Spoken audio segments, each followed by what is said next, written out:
Good morning mga gulay, nakabayahin na po tayo, no? Kaso maulan ang panahon natin ngayon.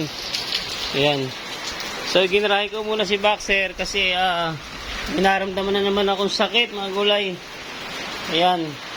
So binaklas ko yung gulong at hirap na hirap humatak ang makina, no? So siguro yun ang naging cause ng pagkasira ng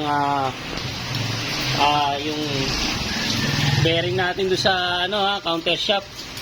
So siguro talaga pansin ko kanina si paghahatak ng makina is pigil na pigil.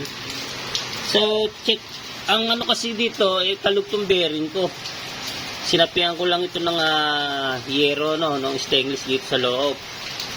So tingin ko hindi naman pala ito naging depresa, pero may kalug sa konti man. Kaso hindi pala ito. Ito pala. Kaya pala namamakat ng preno ko mga gulay, yung spring niya yung sa loob natanggal na, naputol na. Ayan. Ito pala ang kumakayod dito sa natin sa buha, kaya sobrang init Sobrang init niya.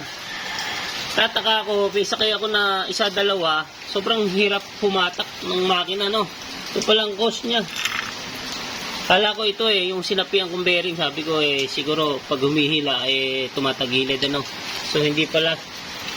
Ito pala ang cause kaya nasira ang aking bearing. Wala nang spring ang preno. So nangyari ito pakayod-kayod.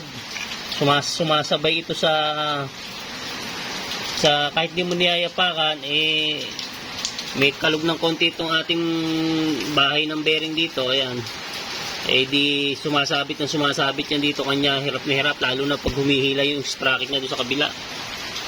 So yun siguro ang cost nito, kanya bumigay ang bearing ko, wala pa isang buwan na overhaul.